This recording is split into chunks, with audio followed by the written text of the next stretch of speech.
1880 میں مولانا الیاس صاحب پیدا ہو رہے ہیں۔ ان کے والد مولانا اسماعیل صاحب رحمۃ اللہ علیہ یہ صدیقی خاندان سے تھے، ان کی والدہ بھی صدیقی خاندان سے ہیں۔ یہ مظفر نگر کے تھے، والدہ کاندلہ کی تھی، یہ دوسری شادی سے تھے۔ نظام الدین میں ایک مغلوں کی عمارت بنی ہوئی ہے، 64 کھمبا اس کو کہتے ہیں، 64 کھمبا۔ اس کا جو گیٹ ہے، یہ جیسے ہمارا گیٹ چھتا ہوا ہے، آگے چھت ہے، ایسے وہ چھتا ہوا گیٹ ہے، اس کے اوپر ایک پرانی برادری سی تھی، اس میں وہ رہا کرتے تھے مولانا اسماعیل صاحب، مولانا الیاس صاحب کے والد۔ وہاں سے ہجرت کر کے آئے اور اس پرانی مسجد کو انہوں نے آباد کیا۔ یہاں وہ کیسے پہنچے؟ یہ 1876 کی بات ہے، تقریباً 76 کی بات۔ یہاں وہ کیسے پہنچے اس کا کچھ پتہ نہیں، کیسے آئے، کس جذبے کے تحت آئے، کون لے کر آیا تھا، اللہ کا غیبی نظام۔ چونکہ یہ جگہ غیر آباد تھی، یہاں مرزا الہی بخش تھا، اس کی یہ جاگیر تھی۔ مرزا الہی بخش یہ بہادر شاہ ظفر کا سمد ہی تھا، یعنی بہادر شاہ ظفر کے بیٹے سے اس کی بیٹی کی شادی ہوئی تھی، اور مرزا الہی بخش بھی انگریزوں سے مل گیا تھا، اور وہ بھی جنگ آزادی کے ختم کرانے والوں میں ایک کردار تھا، اور غداری کا اس نے بھی بڑا صلہ پایا تھا۔ یہ مسجد مرزا الہی بخش نے بنوائی تھی، چھوٹی سی، ابھی تک وہ مسجد باقی ہے۔ تو ایک دفعہ مولانا اسماعیل صاحب یہ باہر نکلے ڈھونڈنے کے کوئی آدمی ملیں تو ان کو مسجد میں لاؤں، کہ ویران جگہ تھی یہ۔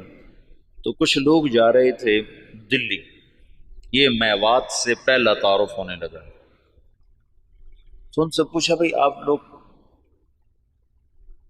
کہاں جا رہے ہو؟ کہ جی دلی جا رہے ہیں مزدوری کرنا۔ تو انہوں نے کہا اگر میں مزدوری دے دوں تو میرے ساتھ چلو گے؟ کہاں تمہارے ساتھ چلو؟ ایک دن کی مزدوری 2 آنے تھی، 2 آنے۔ تو وہ 5-6 آدمیوں کو لے کر مسجد میں آ گئے اور ان کو وضو سکھایا، طہارت، نماز سکھا کر سارا دن اپنے ساتھ رکھا۔ پھر تعارف پہ پتہ چلا کہ یہ میواتی ہیں۔ میواتی کون ہیں؟ اس کے بارے میں مورخین کی رائے یہ ہے کہ یہ جو ہندوستان کی قدیم قومیں ہیں ان میں سے ہیں میواتی۔ ایک تو ہے نا آریہ نسل جو وسط ایشیا سے آئے اور انہوں نے پورے ہندوستانی خطے پر قبضہ کیا۔ آریہ نسل کے لوگ راجپوت اور جاٹ یہ کہلائے، اور ان کی اور کئی قسمیں بنی۔ جو لوگ یہاں قدیم آباد تھے ان میں سے ایک قوم میو بھی ہے، یہ ہندوستان کی قدیم آبائی آباد قوم ہے، اور یہ بہت مار دھاڑ والے اور بہت زیادہ لڑائی مار کٹائی والے، لوٹ مار ان کا پیشہ تھا، کوئی مہذب زندگی ان کی نہیں تھی۔ مولانا محمد اسماعیل صاحب رحمۃ اللہ علیہ نے سب سے پہلے ان کو اپنا گرویدہ بنایا، تو انہوں نے جا کر واپس کہا کہ آج تو بڑے آسان کام ملے، صرف اٹک بیٹک تھی، نماز اور منہ ہاتھ دھونا تھا اور دعانے مل گئے۔ بڑے سارے وہ حیران ہو گیا، بڑا اچھا کام ملا بھائی، کوئی مسئلہ ہی کوئی نہیں، نہ کوئی پتھر توڑے نہ کوئی وزن اٹھایا، اور کام ہمارا بڑا چوکھا چوکھا ہو گیا۔ یہ ابتدا ہے۔ مولانا الیاس صاحب رحمۃ اللہ علیہ، یہ مولانا اسماعیل صاحب کا جو دوسرا نکاح ہے یہ 1868 میں ہوا، دوسرا نکاح۔ مولانا الیاس صاحب رحمۃ اللہ علیہ سے پہلے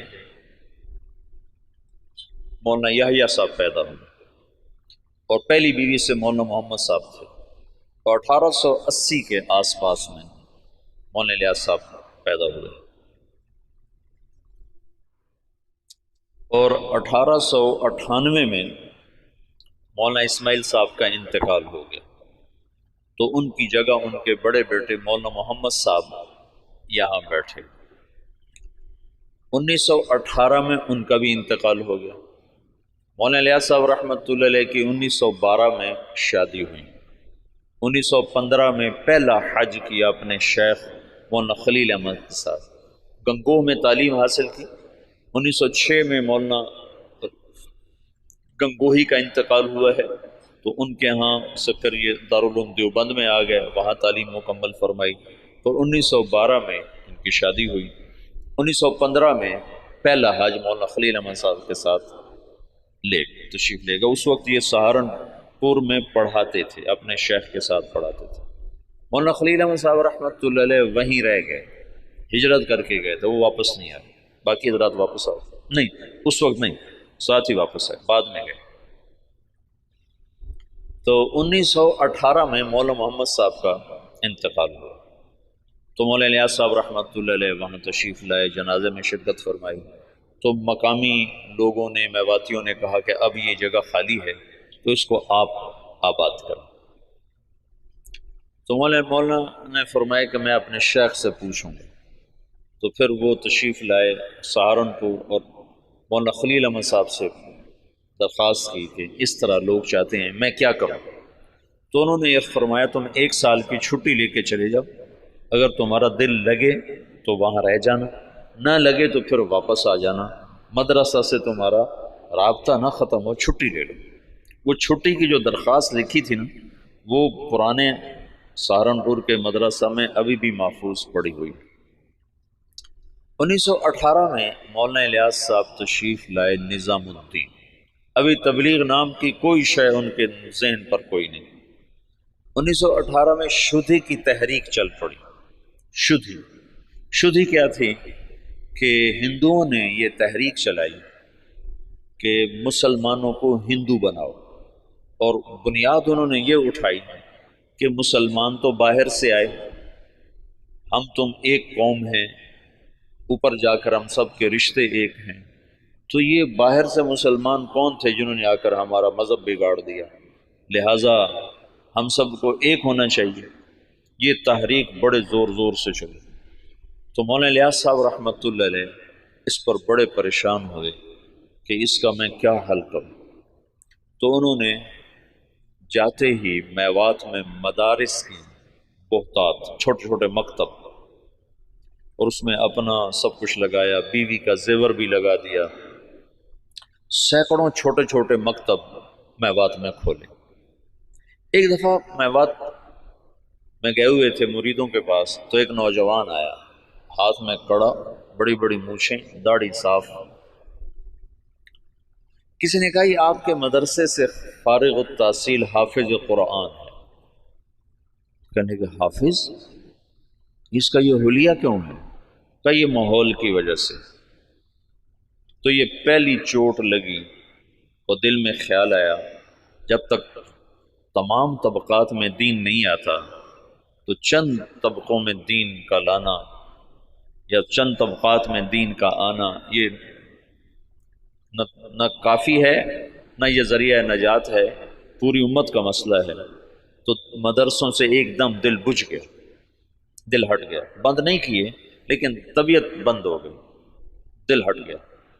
اور واعظین اس زمانے میں شدھی کی تحریک کے ٹکر میں علماء نے وعاظ کو بھیجنا شروع کیا تھا کہ مختلف شہروں میں جا کر، دیہاتوں میں جا کر تبلیغ کرو۔ تو مولانا الیاس صاحب نے بھی اپنے واعظ بھیجنے شروع کیے، لیکن وہ جاتے تھے جہاں تک سڑک ہوتی تھی، جہاں سڑک نہیں ہوتی تھی وہاں نہیں جاتے تھے، یا جہاں کوئی آسائش نہیں ہوتی تھی وہاں نہیں جاتے تھے۔ پھر طبیعت اس سے بھی ہٹ گئی، پھر خانقاہی سلسلہ شروع کیا، اور نظام الدین میں بیعت کا سلسلہ، اس سے پہلے بیعت نہیں فرماتے تھے، پھر بیعت کا سلسلہ شروع۔ تو بہت جلدی مریدوں میں ترقی ہونے لگی، اور مریدوں کا اضافہ بھی، اور مریدوں کے تزکیہ کے حالات بھی بڑے اچھے۔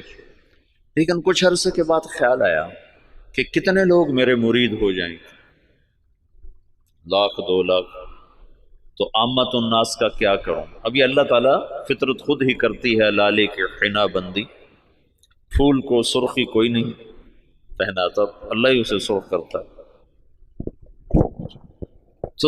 تو طبیعت ہٹتی گئی، مدرسوں سے ہٹ گئی، خانقاہ سے ہٹ گئی کہ خانقاہ بھی ایک جزئی کام ہے، مدرسہ بھی ایک جزئی کام ہے، اور واعظ تقریر بھی ایک، پیسے دو تو جاتے ہیں، پیسے نہ دو تو جاتے نہیں۔ تو بے قراری بڑھتی گئی اور کوئی حل نظر نہیں آیا۔ تو 1926 میں، اس سے قبل مولانا خلیل صاحب وہ ہجرت کر کے اور تشریف لے گئے، مدینہ منتقل ہو گئے تھے۔ تو 1926 میں حج پہ تشریف لے گئے، ہجرت کی نیت کر کے کہ میں اب واپس نہیں آؤں گا، وہیں رہوں گا۔ 1925 میں گئے تھے، 1926 میں واپس آئے۔ یہ نیت کر لی تھی کہ اب میں واپس نہیں آؤں گا، ادھر ہی رہوں گا۔ جب یہ مکہ پہنچے تو ان کو خواب میں اللہ کے رسول کی زیارت ہوئی۔ تو انہوں نے پوچھا، یا رسول اللہ، میں امت کی بہتری کے لیے کیا کروں، امت کی ہدایت کے لیے کیا کروں؟ تو اللہ کے رسول نے فرمایا، جیسے میں نے مکے میں کام کیا تھا تم ویسے کام کرو۔ انہوں نے آگے عرض کی، مجھے تو پتہ نہیں مکے میں آپ نے کیسے کام کیا تھا۔ تو اللہ کے نبی نے فرمایا، مکی صورتوں میں غور کرو، اللہ تمہیں سکھائے گا۔ یہ مکہ میں دیکھا۔ پھر مدینہ پہنچے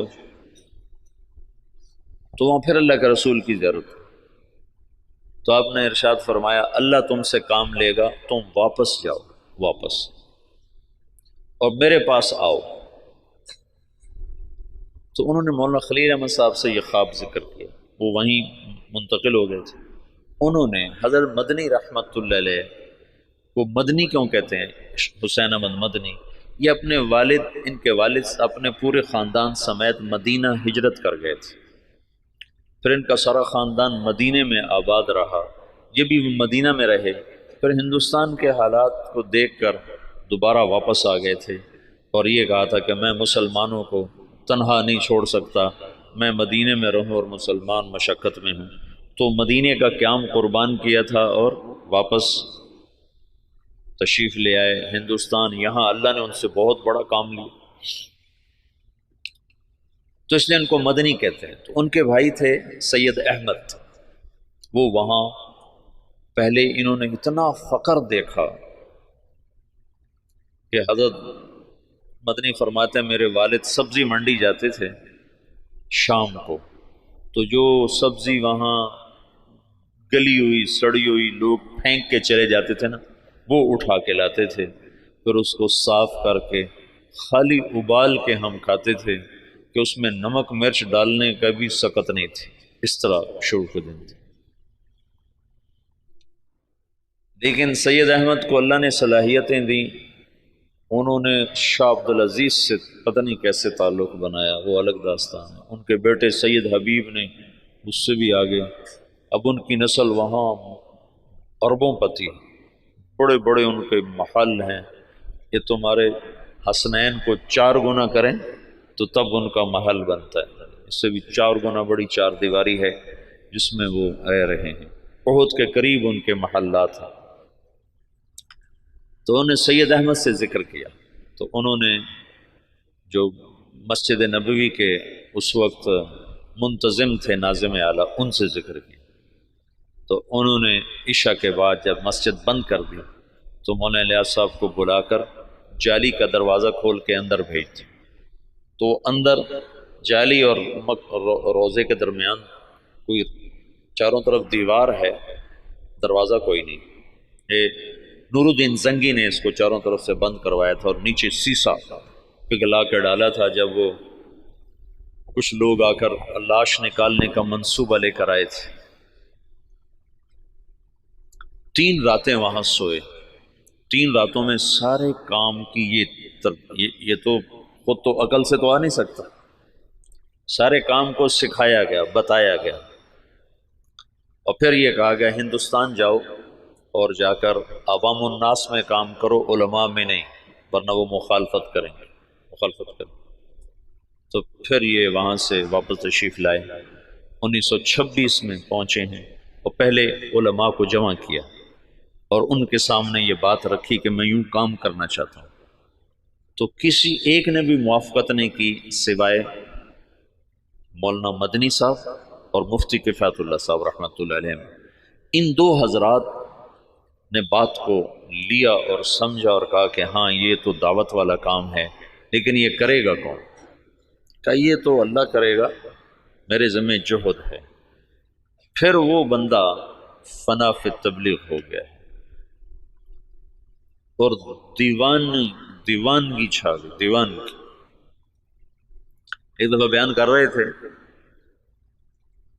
گرمیوں کے دن تھے، صحن میں 11 بج گئے، 11 فجر کے بعد شروع ہوئے، گرمیوں میں 11 بج گئے۔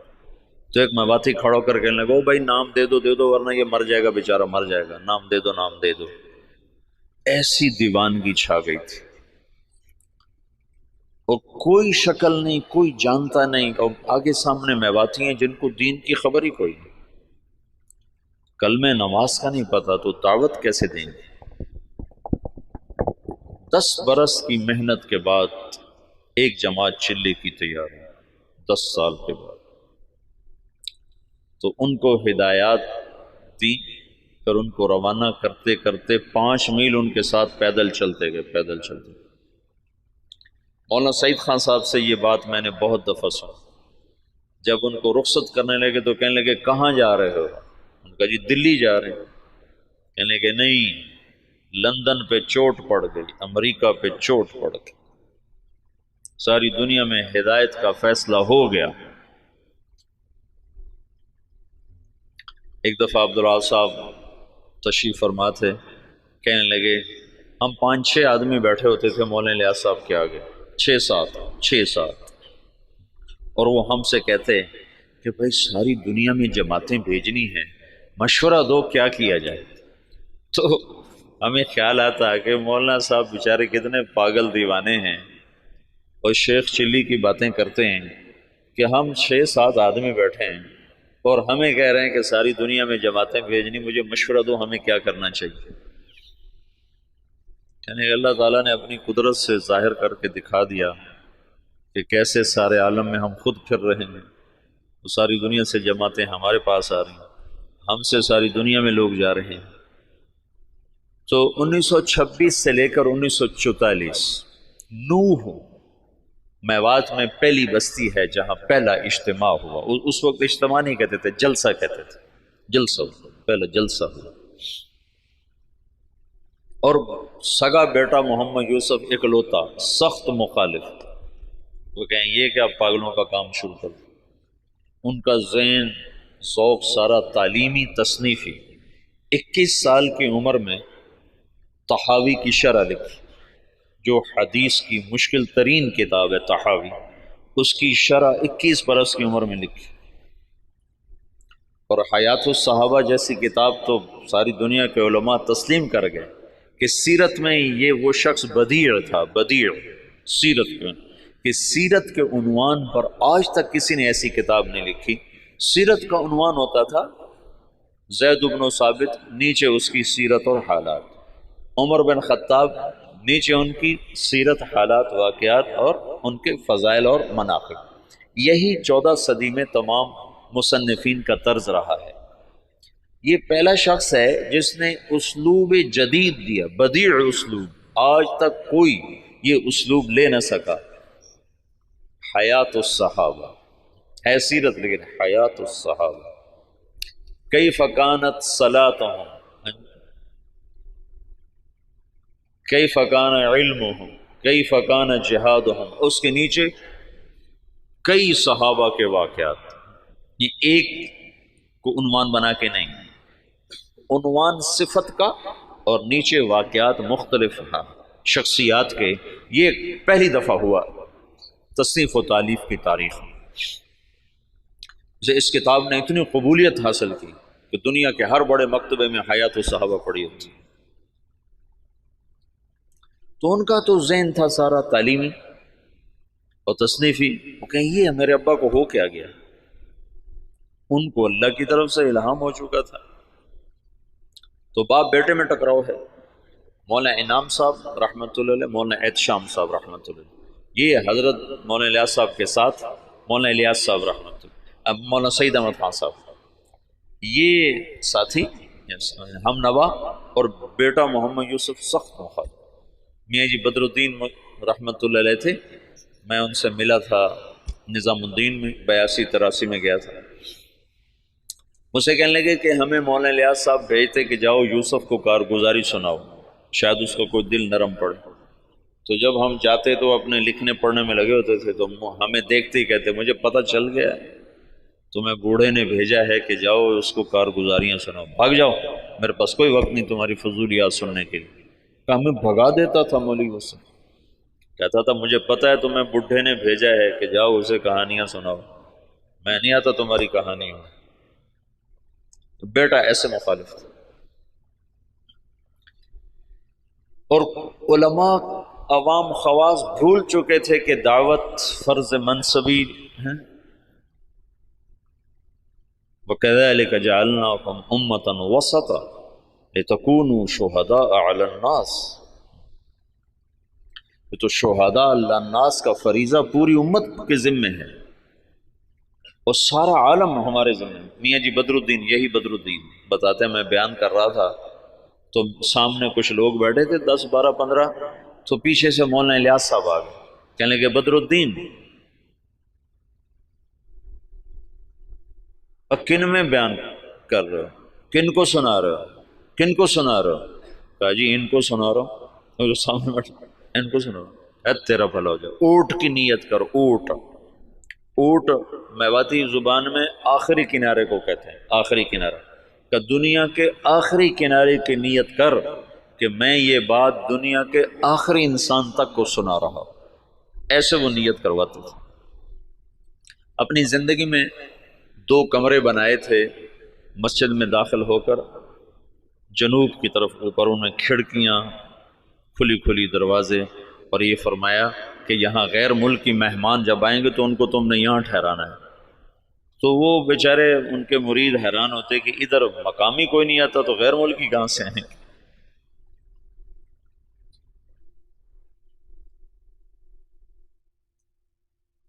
میاں جی دین محمد تھے جو حضرت مولانا الیاس صاحب کے ابتدائی خدام میں تھے، اور جو جماعت مولانا الیاس صاحب نے حضرت تھانوی کے خانقاہ تھانہ بھون بھیجی تھی، اس میں وہ اس جماعت میں ان کی تشکیل تھی۔ وہ کہتے ہیں ایک دفعہ مجھ سے کہنے لگے کہ مولوی صاحب ہمیں حضرت جی کہتا تھا تم امریکہ جاؤ گے، امریکہ۔ تو ہم تو اتنے سیدھے سادے دیہاتی تھے کہ ہم یوں سمجھتے تھے امریکہ دلی سے آگے کسی شہر کا نام ہے، دلی سے آگے کسی شہر کا نام ہے جو ہمیں کہتا ہے کہ تم امریکہ جاؤ گے۔ یہ تمہیں بعد میں پتہ چلا وہ تو دنیا ہی اور ہے جہاں وہ کہتا تو تم جاؤ گے۔ تو جہاز کچھ نہ کچھ اس زمانے میں چل گئے تھے، تو کبھی اوپر سے کوئی جہاز گزرتا تو اس کو میواتی میں کہتے تھے اڑن کھٹولا۔ تو مولانا الیاس صاحب کہتے ہیں ان اڑن کھٹولوں میں تم تبلیغ کرنے جاؤ گے۔ تو ہم تو گدھوں پہ سوار ہونے والے تھے، ہم کہیں مولوی الیاس ہمارا مذاق اڑاتا ہے کہ ہم تو گدھوں پہ سوار ہونے والے، ہم اڑن کھٹولوں میں کہاں بیٹھیں گے؟ تو اللہ نے ان کو اڑن کھٹولوں میں بٹھایا۔ تو ابتدائی ادھر 1926 میں 1918 میں مولانا الیاس صاحب آ کر بیٹھے ہیں نظام الدین، اور 1918 میں برطانوی فوجیں مشرق وسطیٰ میں داخل ہوئی ہیں، اور 1919 میں شام فتح ہوا ہے۔ فرانسیسی فوجوں نے شام کو فتح کیا اور شام کو 3 حصوں میں تقسیم کر دیا۔ ایک کا نام سوریہ رکھا، ایک کا نام لبنان رکھا، اور ایک کا نام اردن کر دیا، اور شام کو 3 حصوں میں تقسیم کر دیا۔ اور 1926 میں اسرائیل کو بنانے کا منصوبہ مکمل ہو گیا کہ اسرائیل بنایا جائے۔ ادھر 1926 میں دعوت کا کام چلا جس کا آخری سرا مہدی سے جا کے ملتا ہے، اور ادھر 1926 میں یہودیت کا کام چلا جس کا آخری سرا دجال کے ساتھ جا کر ملتا ہے۔ یہ آپس میں یہ تانے بانے میرے اپنے بنائے ہوئے ہیں، میں سنے نہیں ہیں، لیکن جو کچھ پڑھا ہے اس کے مطابق میں ایک ترتیب ذہن میں آئی کہ ادھر دعوت کا کام بھی ہدایت پر ختم ہو گیا۔ 1964 میں پہلی جماعت گئی یوگنڈا، 1964، 4 آدمی، اس میں ایک ابھی بھی زندہ ہیں، عبدالرشید صورتی صاحب جو کراچی کے امیر ہیں۔ تو کہنے کہ وہاں ایک بہت بڑے شیخ تھے، ان کی ہم گئے ملاقات کے لیے، تو ان کا بہت بڑا ہال کمرہ تھا، وہ مریدوں سے بھرا ہوا، اور ایسے مراقبے میں بیٹھے تھے، ایسے بالکل گردن ایسے جھکائی ہوئی تھی۔ ہم 4 آدمی کمرے میں داخل ہوئے، اور یہ پہلی جماعت ہے، آج تک کوئی کسی کو پتہ ہی نہیں کہ تبلیغی جماعت پاکستان میں کوئی نہیں جانتا تھا 1964 میں، باہر کون جانتا، اور یوگنڈا۔ تو جو ہی ہم اندر داخل ہوئے تو انہیں ایک دم سر اٹھایا، کہا مرحباً بجیش المہدی، مرحباً بجیش المہدی، مرحباً بجیش المہدی، 3 دفعہ انہوں نے اس کو دہرایا اور ہمارا بڑا زبردست اکرام کیا۔ تو دعوت کی انتہا وہاں جاتی ہے اور یہودیت کی انتہا دجال تک جاتی ہے۔ یہ دونوں طاقتیں جب ٹکرائیں گی تو اللہ دجالی فتنے کو ختم فرمائے گا اور ایمان والوں کو اللہ تعالیٰ عزت اور بلندی عطا فرمائے گا۔ یہ دونوں ایک وقت میں شروع ہوئے۔ 1926 میں جب ان کا اقتدار مستحکم ہو گیا تو انہوں نے یہ طے کیا کہ یہودیوں کو دوبارہ لا کے آباد کیا جائے اور یہاں ایک اسرائیلی یہودی ریاست بنائی جائے۔ سیہونی تحریک جس کو کہتے ہیں، سیہون ایک پہاڑ ہے جہاں داؤد علیہ السلام عبادت کیا کرتے تھے بقول ان لوگوں کے، تو سیہون کے نام سے سیہونی تحریک نے اپنا نظام چلایا تو اسرائیل وجود میں آیا۔ اس کا آخری سرا دجال کے ساتھ ملتا ہے، لد، باب و لد جو ان کا سب سے بڑا اڈا ہے جہاں دجال قتل ہوگا۔ تو اللہ تعالیٰ نے مولانا الیاس صاحب رحمۃ اللہ علیہ سے دعوت کو اس وقت اٹھایا جب دعوت کے نام کو جاننے والے علماء بھی نہیں تھے، وہ بھی اسے اوپرا سمجھتے تھے اور ان کے ہاں بھی اس پر انکار شدید تھا، لیکن اس بندے کے گشتوں نے آہستہ آہستہ آہستہ آہستہ فضا کو ہموار کرنا شروع کیا۔ پھر مولانا الیاس صاحب نے بڑے بڑے علماء کو بلایا کہ اب آپ کے میوات کا دورہ کرو، تو انہوں نے میوات میں دیکھا زندگی کو بدلا ہوا، حالات کو پلٹا کھایا ہوا، تو کچھ اعتراف زبانوں پہ آنے لگا۔ 1944 میں جب دنیا سے جا رہے تھے تو میوات میں صرف میوات میں بہت اچھی فضا کام کی پیدا ہو چکی تھی، اور کچھ دہلی شہر میں۔ عبدالعاظ صاحب مولانا الیاس صاحب کی وفات سے 6 مہینے پہلے پہنچے ہیں نظام الدین، پھر اس کے بعد تبلیغ کے ہو کے رہ گئے، پھر ساری زندگی اور کوئی کام نہیں۔ مولانا الیاس صاحب کے اس وقت 6 ماہ باقی تھے، اور اس وقت وہ شدید بیمار تھے۔ جب عبدالعاظ صاحب کو پتہ چلا، یہ وہاں دلی میں نوکری کرتے تھے، ان کو پتہ چلا کہ نظام الدین میں کوئی بزرگ ہیں جو لوگوں کو نمازی بناتے ہیں۔ اس وقت یہ شروع میں ہم نے بھی ایسے ہی سنا کہ ایک تبلیغی جماعت ہے جو لوگوں کو نمازی بناتی ہے۔ تبلیغ کی گہرائی تو کیا زبردست چیز ہے۔ تو کہنے لگے میں دیکھنے گیا کہ بھائی وہ کیسے نمازی بناتے ہیں، تو بس وہ جو پہلی دفعہ گئے تو وہیں کے ہو کے رہے۔ مولانا سعید خان صاحب کو 4 سال کی صحبت نصیب ہے، مولانا الیاس صاحب کی صحبت میں 4 برس رہے، مسلسل 4 برس گزارے۔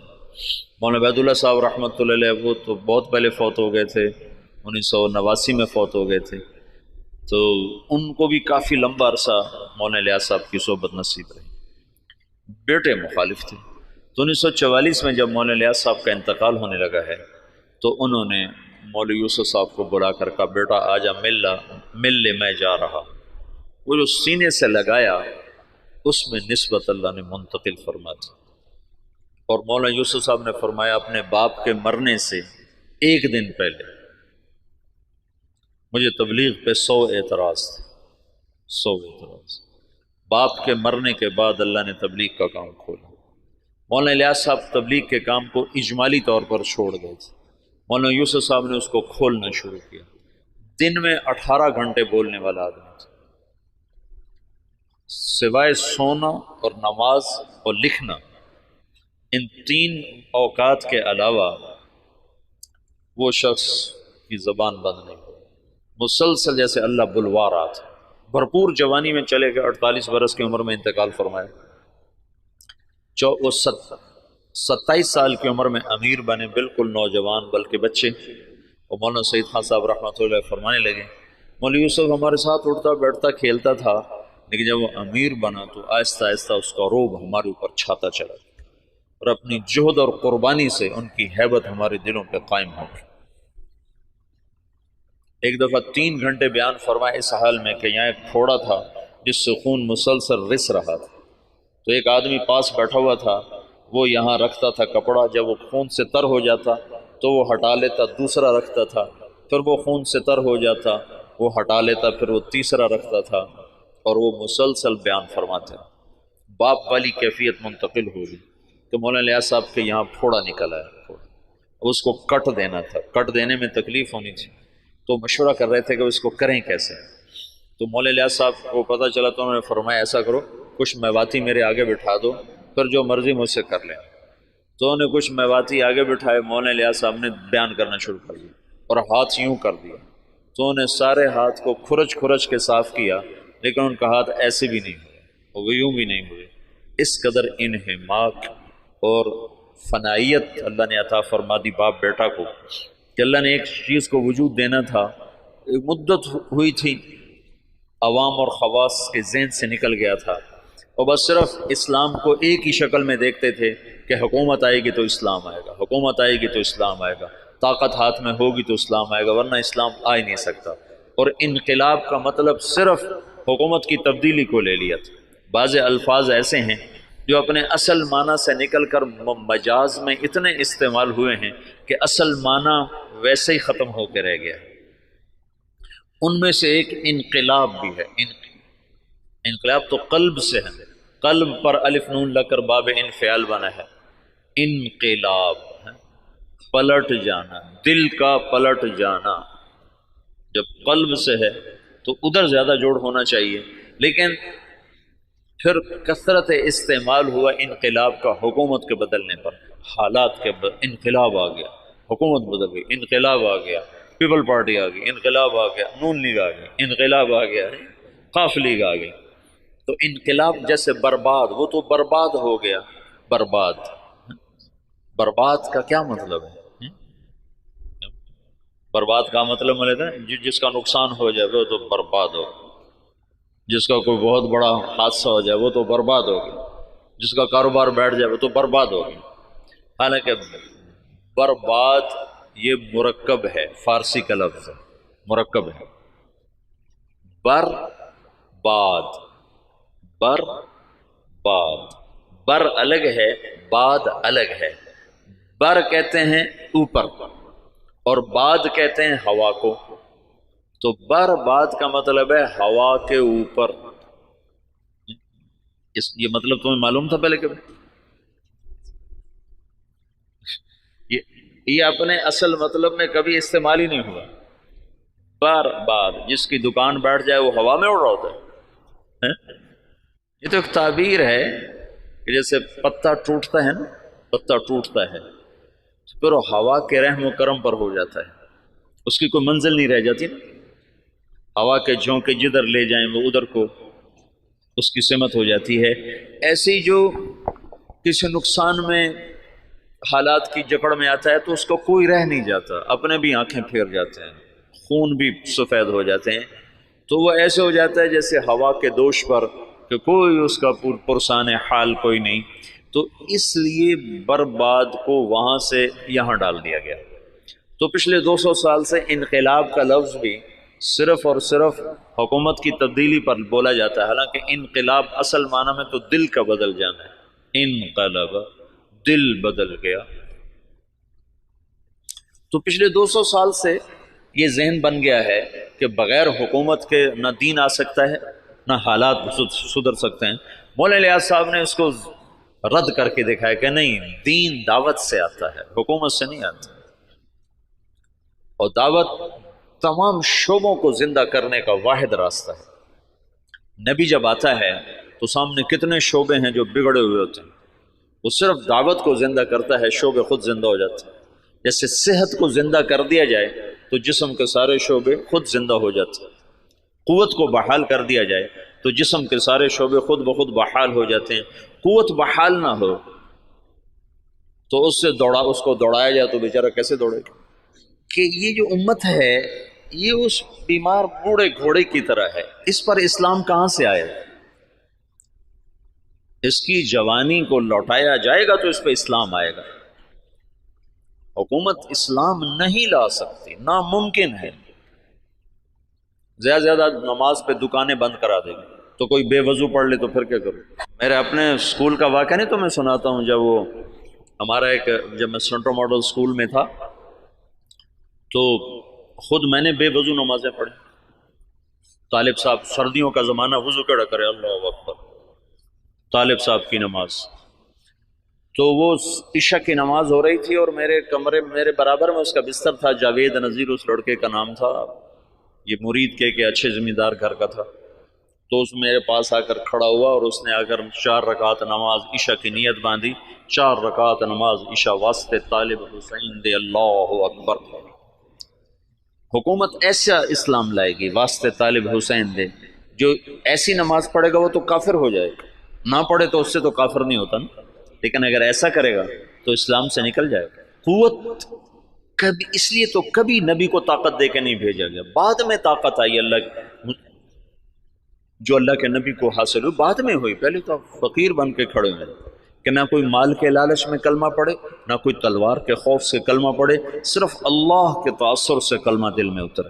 تو چونکہ اسلام نے ایک عروج دیکھا تھا، تو جو ہمارے قائدین تھے وہ اس عروج کو تصور میں لے کر اعادہ عروج کی جہد کرتے رہے. وہ جو ذوف اسلام تھا اس کو دور کرنے کی کوشش ہی نہیں کی کہ انگریز کیوں آیا.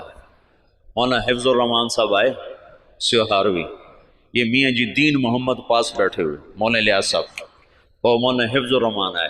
حضرت دعا کریں انگریز نکل جائے. مولانا الیاس صاحب چپ بیٹھے رہے. حضرت دعا کریں انگریز نکل جائے. چپ بیٹھے رہے. حضرت دعا کریں انگریز نکل جائے. تو مولانا الیاس صاحب ایک دم جوش میں آئے کہ کوئی لوگ تیار کر لیے ہیں جو انگریزوں کے بعد حکومت کو سنبھالیں گے. کوئی لوگ تیار کر لیے ہیں. وہ کہ چپ. کہ جو انگریزوں کے بعد آئیں گے وہ ان سے برے ہوں گے کہ انگریز ہمارے بزرگوں کے گناہ کی سزا میں آئے، اور جو موجود آئیں گے ہمارے گناہوں کی سزا میں آئیں گے. اور مجمع کو تیار کیے بغیر کام نہیں چلتا ہے. تو انگریز تو چلا گیا، لیکن جتنا اسلام پاکستان میں ذبح ہوا، مدنی فرمایا کرتے تھے ہندوستان میں مسلمان ذبح ہوں گے اور پاکستان میں اسلام ذبح ہوگا. یہ مولانا الیاس صاحب نے پرانا سبق زندہ کیا کہ دعوت وہ واحد سبب ہے جس سے دین آتا ہے. اور میں چلنا ہی نہیں چاہتا تو مجھے زبردستی کیسے چلاؤ گے؟ تم مجھے زبردستی نماز پڑھاؤ گے تو کتنی پڑھا لو گے؟ اور جو 90% اخلاقیات ہیں وہ کیسے لاؤ؟ ماں کی خدمت کیسے کرواؤ؟ باپ کے آگے چپ رہنا کیسے سکھاؤ؟ بیوی سے حسن سلوک کیسے سکھاؤ؟ وفاداری کیسے سکھاؤ گے؟ رات کو اللہ کے سامنے رونا کہاں سے لاؤ گے؟ جب تم زانی کو کوڑے مارو گے، شادی شدہ کو سنسار کرو گے اور بازار بند کرا دو گے، ٹھیک ہے ہو گئے بند، لیکن نماز کس کو پڑھاؤ گے؟ مجھے مدینہ میں ایک نوجوان ملا دیرہ غازی خان کا، کہنے لگا 10 سال سے مدینے میں بغیر وضو کے نماز پڑھی. 10 سال. کہیے تو میں نے تمہاری کیسٹیں سنی تو مجھے ہدایت ملی ہے، تو میری بخشش ہو جائے گی؟ میری بخشش ہو جائے گی؟ تو 10 سال مدینے میں بغیر وضو کے نماز پڑھی.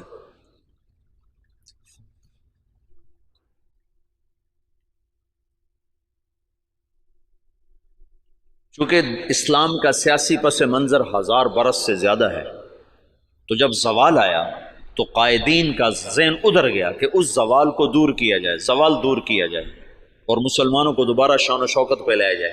لیکن اس زوال جس وجہ سے آیا تھا اسے دور کرنے کی کوشش کیے بغیر زوال کیسے دور ہوگا؟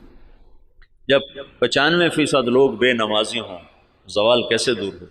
جب 100% لوگ بد اخلاق ہوں، ماؤں سے بدتمیز ہوں، باپ کا گریبان پکڑیں، ترازو میں ناپ تول میں کمی کریں، خود جوے کے اڈے چلائیں، زنا کے اڈے چلائیں، نشے کے اڈے چلائیں، تو ان میں کیسے دین کون لائے گا؟ تو جب اندر ایمان اترتا ہے تو پھر سارے شعبے زندہ ہو جاتے.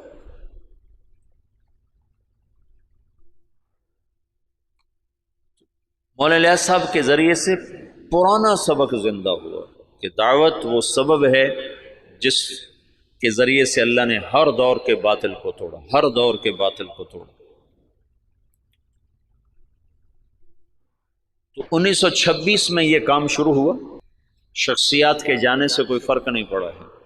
اور اب عجب العجائب ہے کہ 15 برس ہو چکے ہیں، امیر کوئی نہیں، ایک شورا ہے اور کام اسی طرح چل رہا ہے. اور عجب العجائب ہے کہ گونگے بھی دین کے دائی بن کے چل رہے ہیں۔ ابھی 1 سال کی جماعت گونگوں کی یمن سے کام کر کے واپس آئی اور 7 مہینے کی دوبارہ ملائیشیا جانے کے لیے تیار کھڑی۔ یہ اسلامی تاریخ میں پہلی دفعہ ہو رہا ہے کہ گونگے دین کے دائی بن جائیں۔